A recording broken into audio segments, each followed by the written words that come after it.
I can feel like 80 rats in my Marys. Me and Drizzy back to back is getting scary. If you fucking with my eyes, just don't come near me. Put some bins all on your head like Justin Terry. Whoa.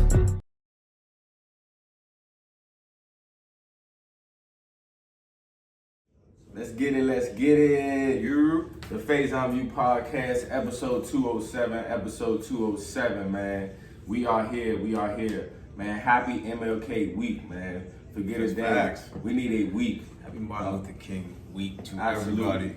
Absolutely, man. I hope we all having a blessed day out there. Let's get it, man. Please like, subscribe, and make sure you share the Faison View Podcast every Thursday, 5 p.m. Let's get into it. You already know what we got on our hats, what we got on our bodies, man. Nothing but merch and black-owned businesses. We getting it, man. Color Power, introduced by yours on truly, handcrafted by yours truly. You already know, go get that merch. Bracelets, anklets, waist beads, necklaces. It's all there for you guys. And you already know, Game Shift, man. Game Shift. We are here. We are here. Before we start, big shout out to the new president in the building, new president, vice president-elect Kamala Harris, first woman vice president, first black woman vice president. Shout out to Joe Biden and the whole new administration, hoping to bring us some good change. Absolutely. In office today. Yep, because absolutely, we're recording right on Inauguration. It's going on as we speak. So, piggybacking off of you, man, shout out to them. And let's see what these 4 years and 4 terms will look like, man. We praying for the best. So we can hop in right into it today. Like we said, happy MLK week. So we're going to get on to that, of course.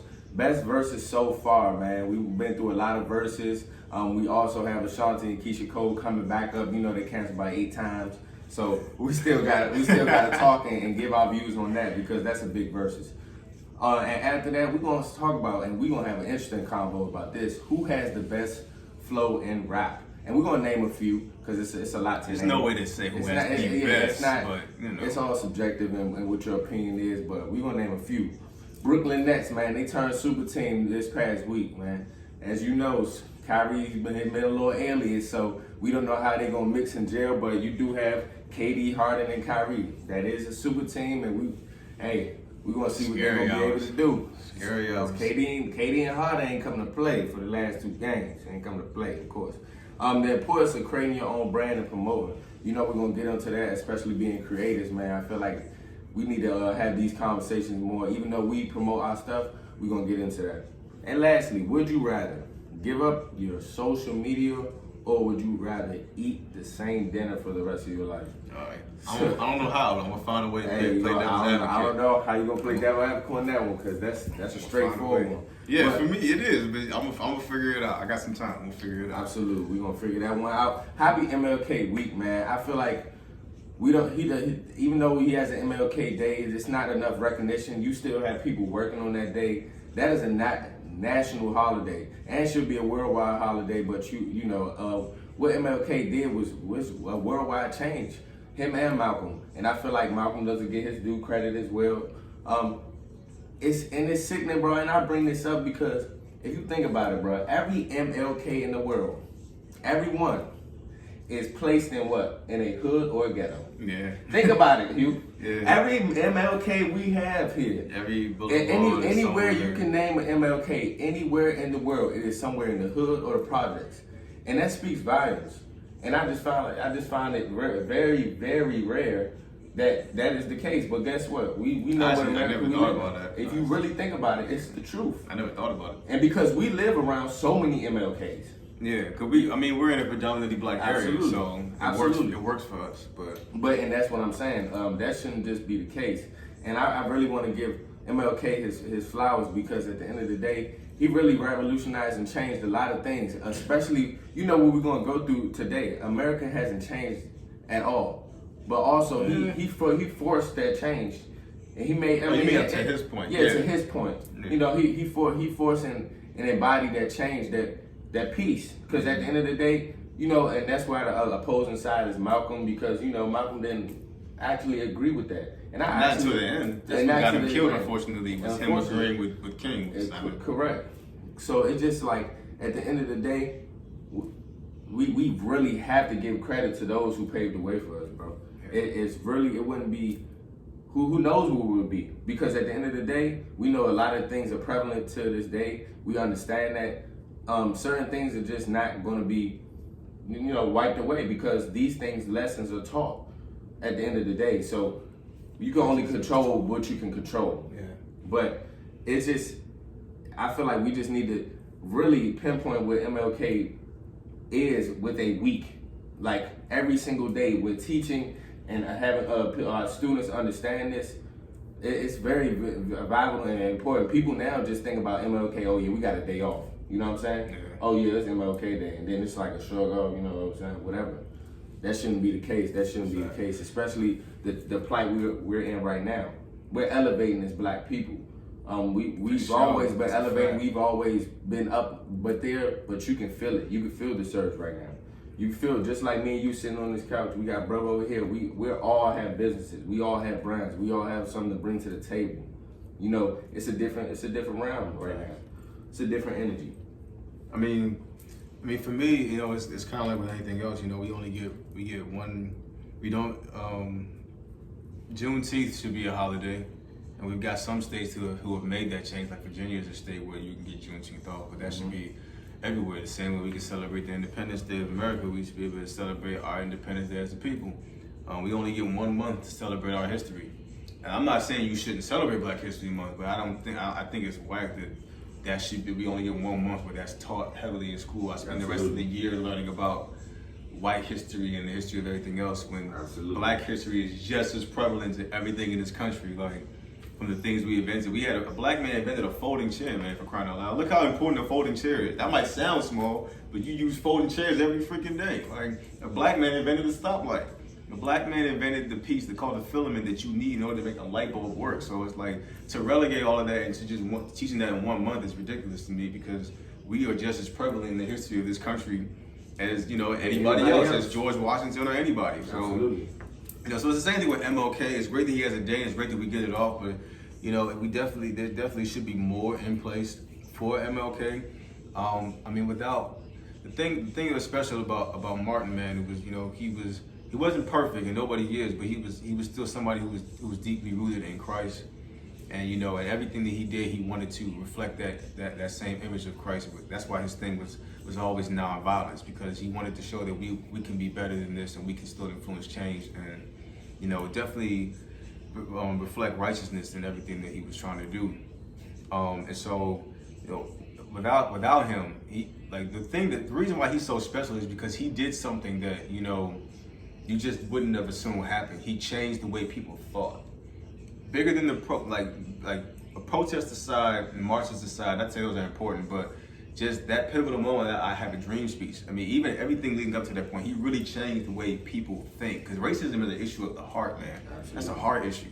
To have a hatred for somebody because of the color of skin, that's a heart issue, And only God can deal with that. And so for him to be able to be used like that, to have white folks come from all over the world, fly into DC, drive to DC, and be in that crowd and listen to that man speak and speak about that type of change, and for us to be able to, like with my game shift team, I've got at least half of us are white now. Majority of us are black, but I got a good number of white guys in my group, and so without MLK's influence, we don't get that type of camaraderie that I'm able to have with somebody that doesn't look like me. And so that's all he really wanted.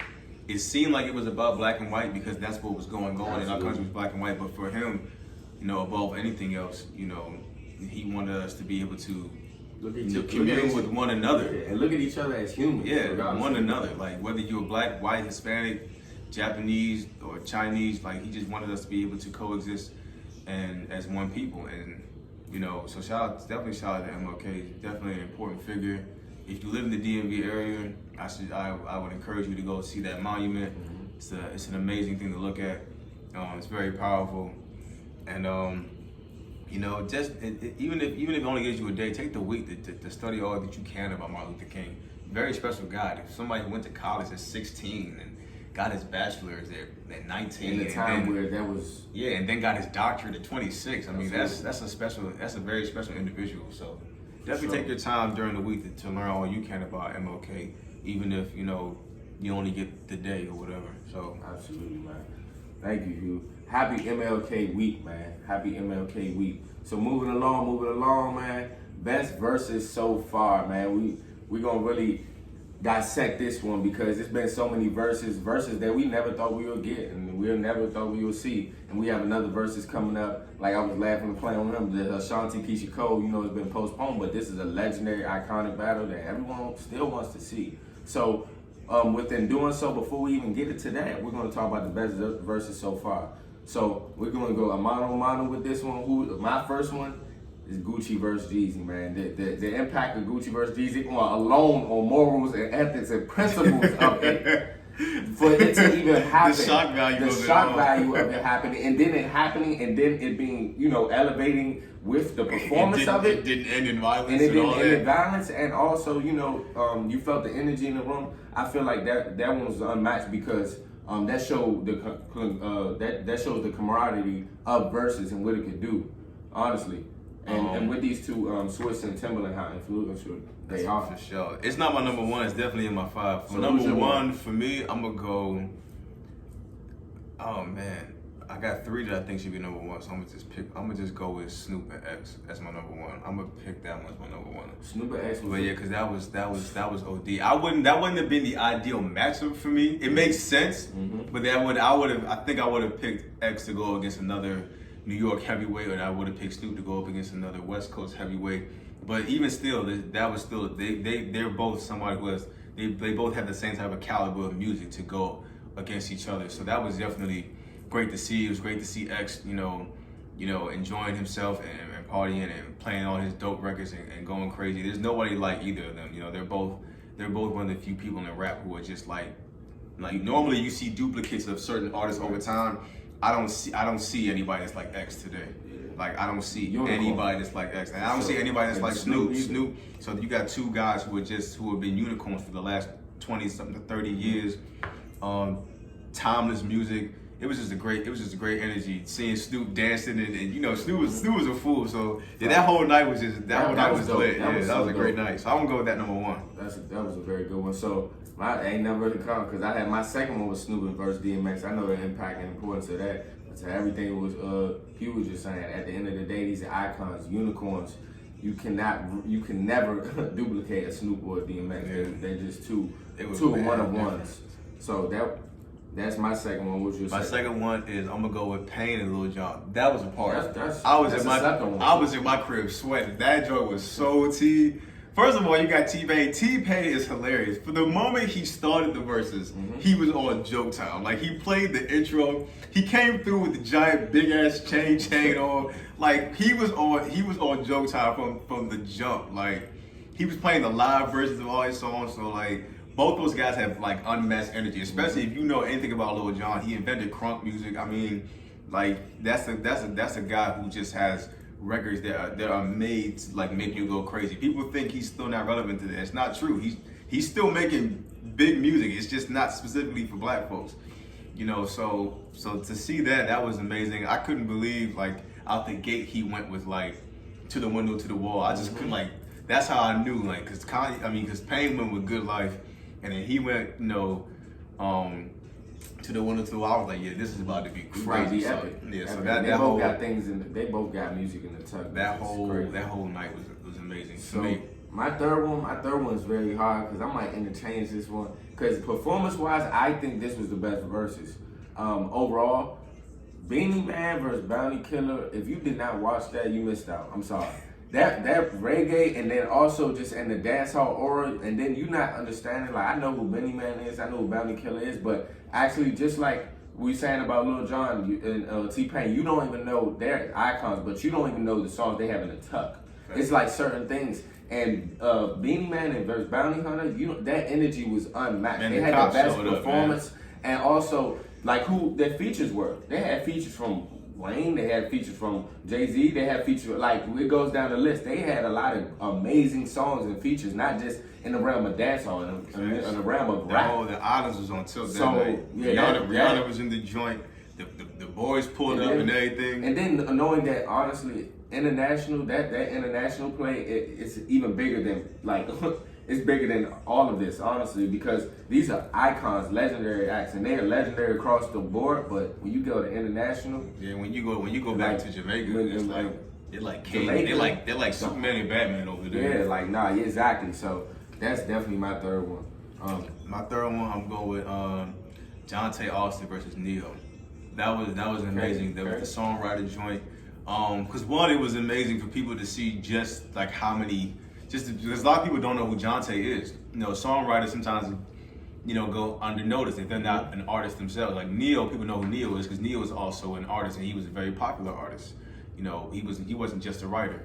Not to say that Jonte was, but he wasn't as popular an artist as he was a writer. So people got the chance to see just all the amazing songs that he had written, and to hear those songs, and they both just have made just some very timeless music for a lot of your favorite acts. I mean, from Beyonce, they both got a lot of Beyonce joints. Like, it says a lot about you when you can consistently play Beyonce. That says a lot about your ability to write songs. Absolutely. When you can consistently play a whole bunch of Beyonce records. That means she comes back again and again and again to have you write for her. So to see that was really dope to see both those songwriters go back and forth and just play those amazing hits that they got. Good point. I like those low key ones. Those are good ones. All right, so after that, that's where I was gonna put my third, but this is definitely my fourth. Erykah Badu versus Jill Scott. That was an amazing one, and it just channels back to the nostalgic, to the certain type of neo soul music. Erykah Badu and Jill Scott are icons, and really to hear them, because you know they growing up they always wanted to pit them against each other. Like, especially those two, just because their sound, I'm not saying similar, but they're in the same similar, you know, neo soul of R&B, all that type of neo soul. Is beautiful music, and they always were being pit up against each other. But these two are icons, and they just show elegance and grace, and really just put on a performance, man. They really put on a performance. I'm not here to say who won or not, because that was just a legendary battle. That was one of my top five. So that was my fourth. What's yours? My fourth, I try not to be biased, but I'm going to be biased. My fourth is Ludacris versus Nelly. My favorite rapper is Ludacris, so that's why I picked that. Because overall, it wasn't a bad verses, but you know, Nelly's Wi-Fi acting up was ruining the night. Exactly. It wasn't a bad verses at all, and it was before like they did the in person. Yeah, it was like one of the early verses. Yep, it was. So, but I picked that strictly just for, you know, that being my favorite MC of it and nostalgic purposes. And again, it's just a chance for people because Ludacris is one of those guys. When people ask me my favorite rappers, I tell them that. And they ask me where I rank them, I tell them top 20. They look at me like I'm crazy because a lot of people, because he's so relevant in the acting space, people forget just how great like he was at rapping. Like he has one of the most successful careers like in rap. Like you can't name that many folks who have done what Ludacris has done. So when he did the verses, that was like an aha moment for a lot of folks. It was like, yo, I forgot Luda did this joint and this joint and this joint, and even. Like, it was even more crazy because he was playing music before the joint, and he was playing like some real slaps, and they weren't even in his 20. He was just playing like legit hits. Like, he played the Holiday Inn joint, like during the intermission, just for Snoop. That wasn't even in his 20, but that was a joint. So it was like, so for people to finally get that aha moment, like, yo, I forgot Ludacris really was that dude back in the early 2000s for a long time, like. So that was great for me as someone who's always been a fan of Ludacris. And Nelly was too. Nelly. Well, yeah, and for sure, Nelly, you know, is an icon. But you know, just that night, man, Lord, that Wi-Fi was taking. It was raining out there.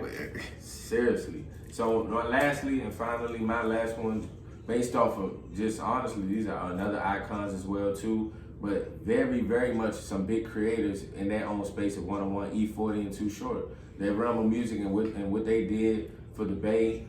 And independent, like it's unmatched, unheard, and also their personalities are very vibrant. They've really made their verses very special because based off of their personality. Yo, watching those clips of E40 dancing, you know, right? Like E40, he dancing, having fun, and Short always having fun. So that was an amazing verses to me, and just really like we were saying earlier, like the unkept secret, like you saying about Luda's music. Even though Luda has hits.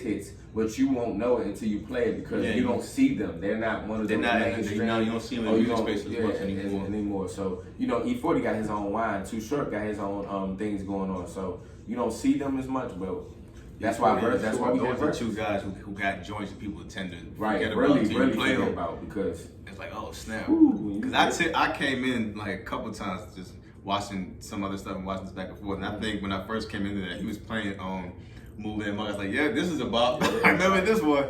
He got some hits, some slaps. So what was your last and final? My last one, it was Gucci and Jeezy for the impact. Not really for the music. I mean, I'm a Jeezy fan, definitely. More of a Jeezy fan than a Gucci fan.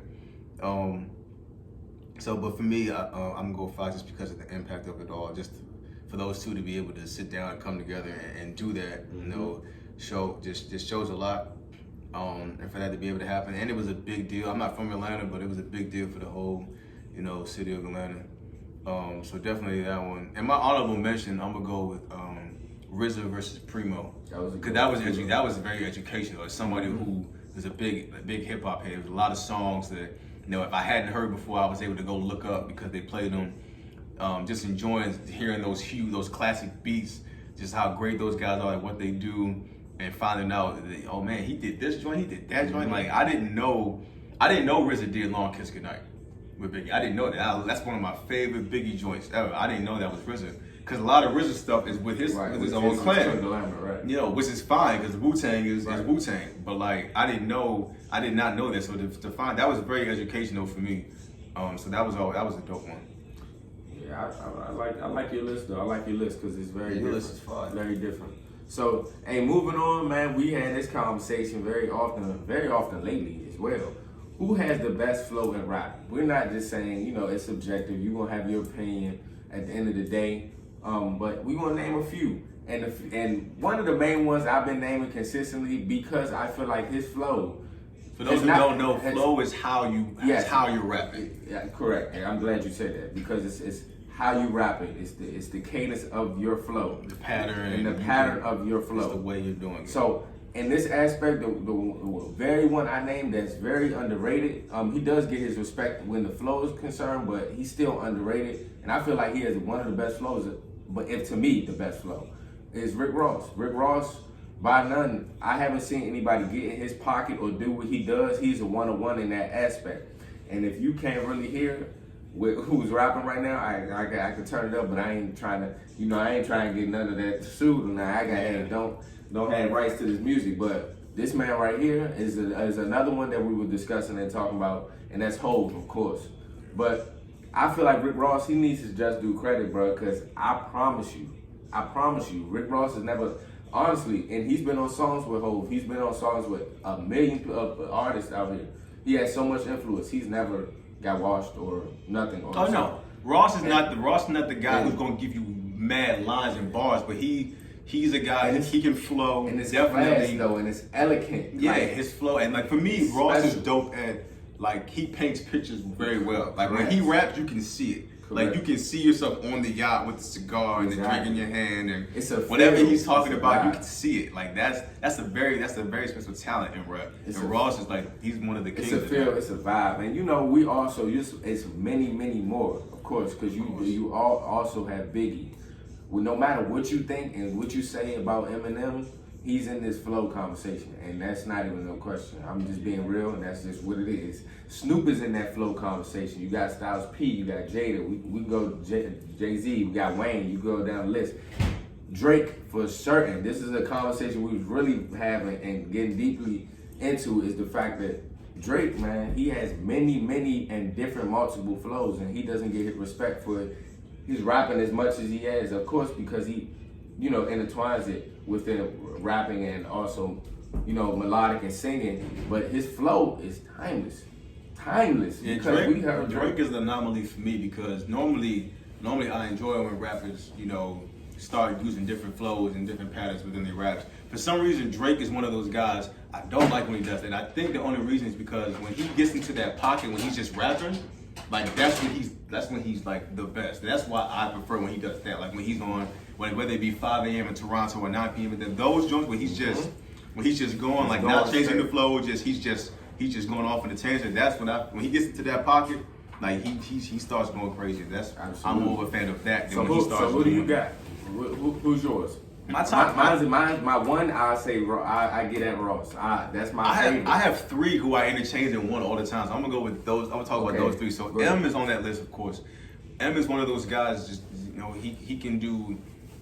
I mean, anything you talk about, any aspect of lyricism, he can do at an elite level, especially flow. I mean, he can go fast, he can go slow, he can change it up, twist the cadence, and isolate different words. And he's one of those few rappers that can change flows mid-verse effortlessly, like you changing lanes in a car. That's a skill that's very hard to do, and that's one of the reasons why I have Ludacris on as one of my number ones as well, because Luda, that was one of the things he got noticed for and praised for was his flow. When you listen to What's Your Fantasy, like immediately his flow is just insane. He goes to like 3 different ones in one verse, and that's one of the reasons why, he was always one of the best feature artists, because that's why they were always hits, because people they want that Luda verse.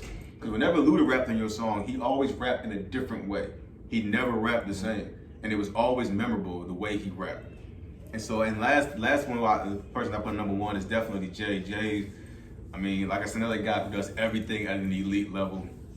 But he starts, Jay, We he watching can. the Black Album, the documentary, bro. We can talk about that next week. Like, I'll listen, God, bro. we Like, talk about that next week because I'll go on a whole tangent about that. But I was listening to Hobie Baby the other day, and that second and third verse, especially that second and third verse, the way he just climbs into different pockets and stuff like that. Like one of my favorite verses of his, as far as his flow, is the "What's Your Chick" verse. Mm-hmm. He said, "Nah, I never diss her. I'm a bolder man, and I got pissed her. I'm a soldier man, I'm a bolder man, Jigga man, iceberg with the frozen hand." The way he just, Jay's flow is crazy. He can rap on any beat. He's rapped on the Punjabi MC beat. He's rapped on trap beats, instrumental soul samples. He can do it all, man. So yeah, those are my three who I always interchange it, who I think has the best flow. Those are my three. Yeah, I like that three. For mine, it would definitely be, of course, in the elk of, like I said, Ross, Wayne for certain. You know why Wayne is one of those aliens, just like Jay-Z as well. And for them, both of them, to not write a single word and to actually float in their head and just get in the booth and go, that alone, and then to be able to adjust to any type of beat. I have heard Wayne rap on every single type of beat, and his flow and his cadence is impeccable.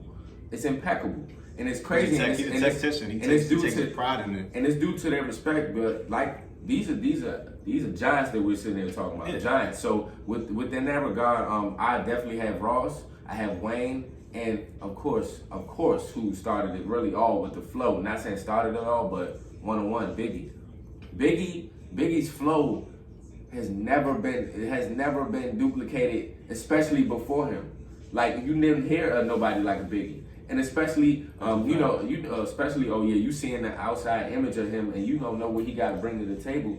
His cadence was so crazy. Still tickle me. I used to be strong as ripple beats till little seeds cripple me. Now I play hard like my girl's nipples beat. The game sour like a pickle beat. I'm like, yo. Right. Different, bro. Different. We're not gonna get that hip hop no more, bro. Like we do have those, because we could also, me and you also could say Kendrick. We could say J. Cole. Of course. We could say Jay Dilla. We could say Black Thought.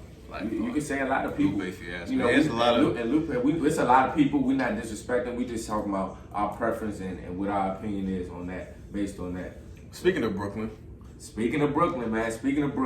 Hey, the Brooklyn Nets, man, they turned super team. Super team with KD, Harden, and Kyrie.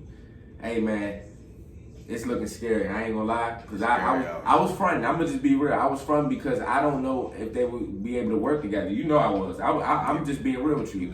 I'm open, because at the end of the day, it's the play style. Because Harden, he played a certain type of way under D'Antoni. Notice that Nets has D'Antoni as an assistant, so it's not by coincidence. But also it's just the fact of like how that offense was structured and how they did things. They got far, but that's why they couldn't get over the hump. So that was one of my main concerns. And then one is Kyrie. Kyrie is an amazing basketball player. All of these are superstars, but within their own rights, it's certain little things at the end of the day that stopped them or hindered them to get into another championship or further. Because I'm gonna be real with you, Kyrie, he wanted the limelight. You know, he was upset when Bron won that MVP, because rightfully so, he could have won it too. But that's what it's LeBron and it's Cleveland.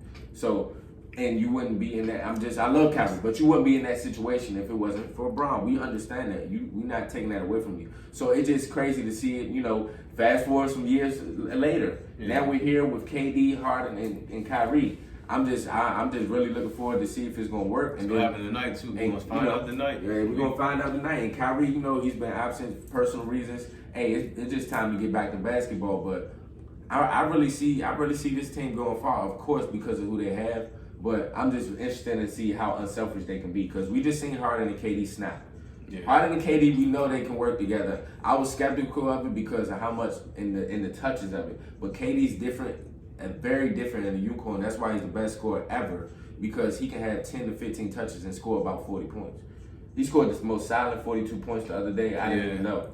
And Harden had a triple-double. So we're going to see. 30-point triple-double. Is that a championship team? I think it's a championship team. I don't know even though I'm a Celtics fan, so I'm definitely going to ride with my guys. But you got to have defense. Who they are. Yeah. And they don't play defense well. Not right now. They got to. Yeah, so what do you think, bro? Well, first I want to say, first of all, I never thought I'd see a team in Brooklyn, and then when that happened, I definitely didn't think they'd be a team I'd ever have to worry about. Correct. Like, I didn't think I'd ever have to worry about the Brooklyn Nets being anything until I heard they got KD, and then I was like, oh man, this is something else. Then they had Kyrie, so it was like, you know, and even when they were both out, they still were good enough to make the playoffs. So I was like, yeah, it's definitely gonna get scary when they come back, and I definitely didn't think they would get Harden without giving up one of them. So so there's a whole bunch of things just happened that I just did not see coming. But I mean, after seeing Harden and KD and how they torched, torched in that game they played in, I think Kyrie can only make them better. I feel like you would have to work extremely hard to make this team worse. Like, I feel like he would have to just like play terrible. But that's not even that selfish to make this team work. But it's just about touches. Like, I'm not saying they can. All right, that's what I'm saying. They can still play and Kyrie have a good game. But you know, in the aspect of basketball and honestly, and who they are and their stigma around them, you don't know how that can roll over at the end of the day. My defense is that is the same thing that people say about the Warriors that they did. There is no limit to how many points you can score in a basketball game. Yeah, that's my. But their situation is different though, because they worked together and they built a conglomerate. They became superstars together. Clay and Steph. I'm talking about when they added Kyrie. I mean, when they added KD, they were saying like, oh, how else can listen? Yeah, there's no limit. You can score 150 but that's points what I'm in a saying. game. But KD's unselfish. He's a unicorn. That's not saying James Harden and Kyrie are just ball hogs, but they demand a lot of the ball on the opposite side. So even if they win, that's what I'm telling you. How is that dynamic going to work over time, and how is that going to go? If they're just worried about winning and just focus on that and not really the stats and really just get into it, then they're going to be a championship team. They're going to be fine. They're going to be in that championship finals. What's really going to separate them from the Lakers is if they could play defense, because you can't play defense against AD, and nobody's checking AD. Like, you can't play defense. Nobody's checking AD on that side. I'm just being real.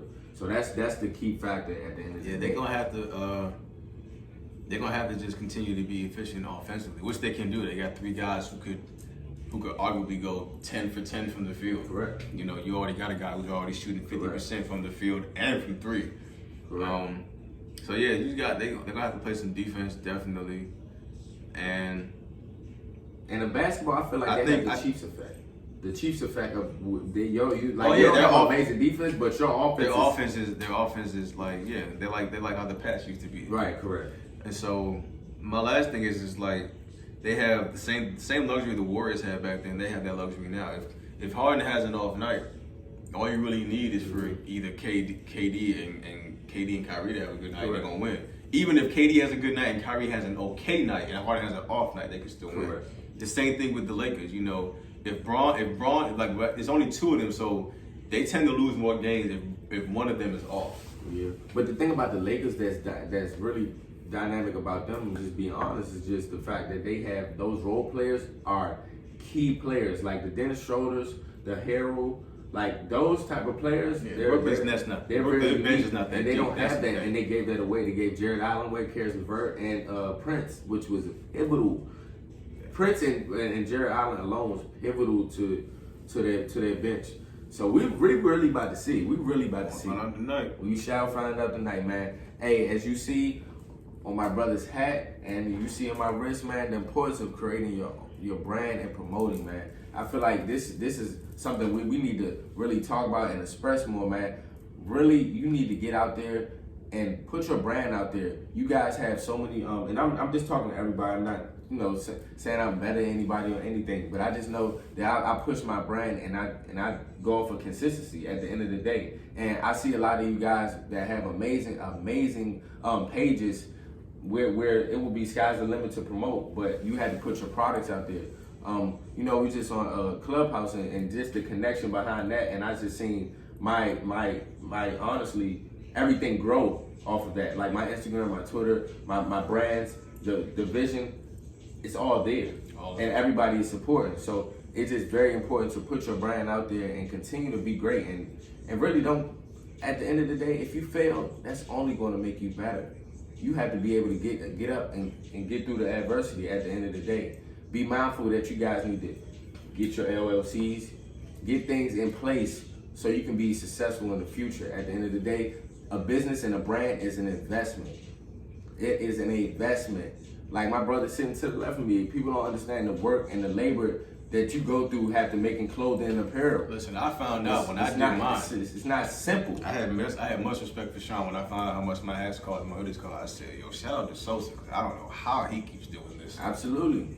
And he keeps putting the brand out. I'm just talking about my brother, just saying, oh yeah, he has this other shirt on, BSBD. He has this other shirt on. I'm just like, dang, how many collections did he make already? Yeah, I look at my house. I got mad merch. It's a whole conglomerate. It's just getting better and it's elevating. That's where we're both trying to go in our respective spaces and in our brands that we have. So it's really just about staying consistent, and that's why we're here as well. Every Thursday, 5 p.m., it's all about staying consistent and putting your brand out there and promoting yourself.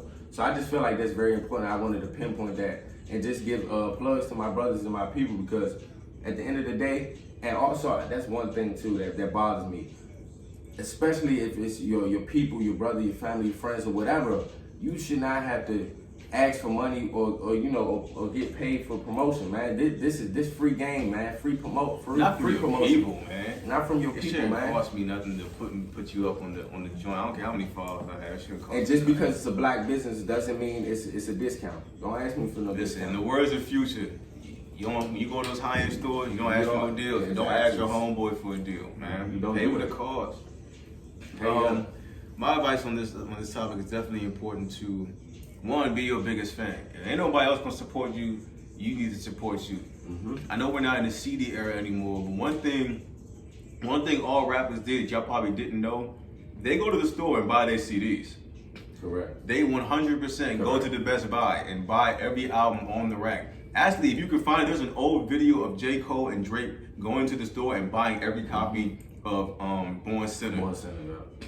And in that video, like they're grabbing everything, or they're grabbing every copy off the shelf. And Drake looks over, he said, "Oh, is that Take Care? No, give me that one too." Like he sees his album, he grabs his album. That album already came out. If no one gonna support you, you gotta support you. So definitely wear your merch.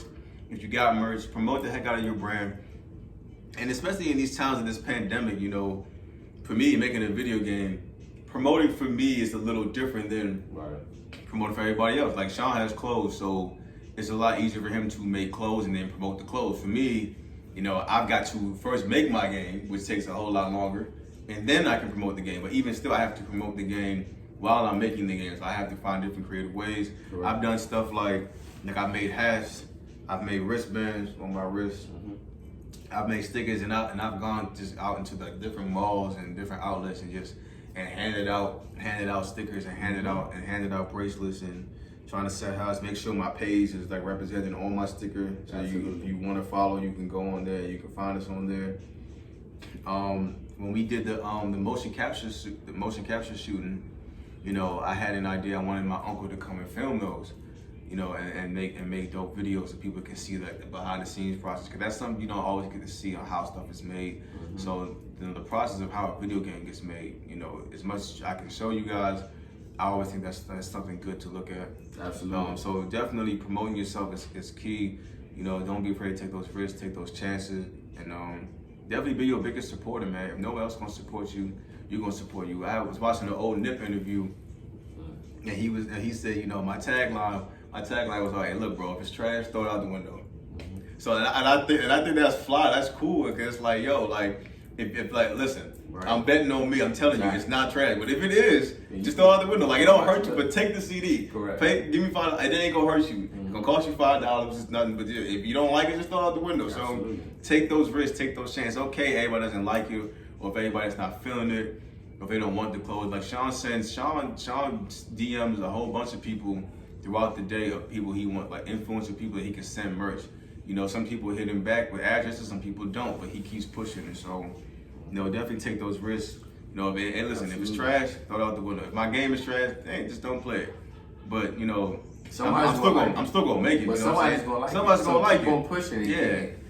And stay and keep positive. If like you making music, everybody ain't gonna like your music. It's just not possible. There are, like, as hard as it is to believe, there are people who don't like Jay-Z.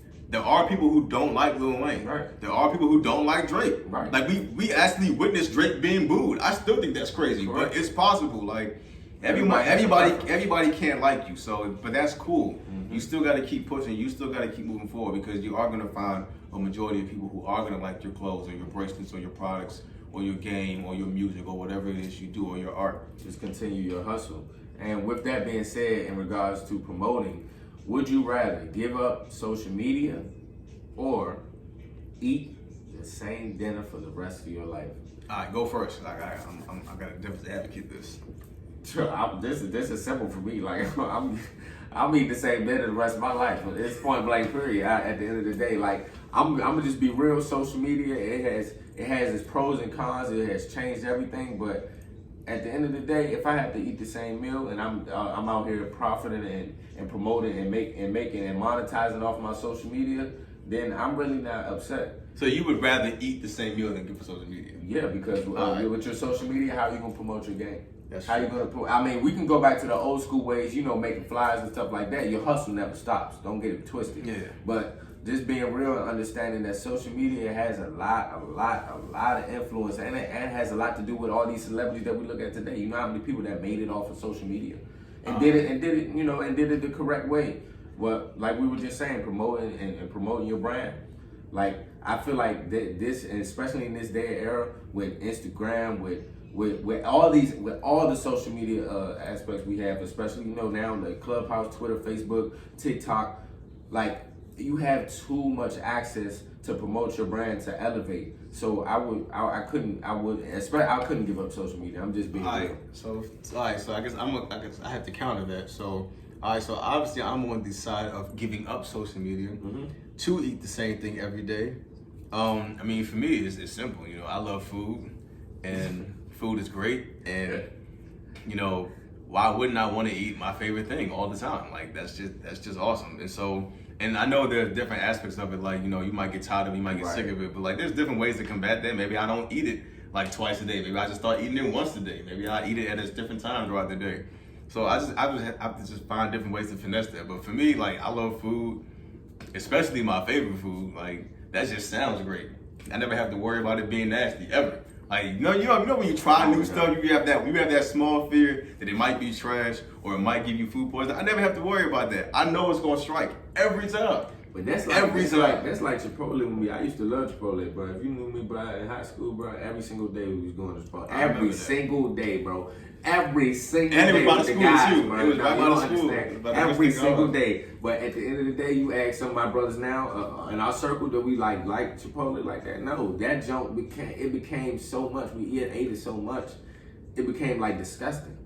So, and then, to where you can only have it at a certain time or anything like that. But that's just an example. So I was just like, I mean, but if I have to do that, then I'll do that, because I'm not going to give up social media just because off the monetizing and then just elevating my brand and elevating to everything I embody. So I would say that.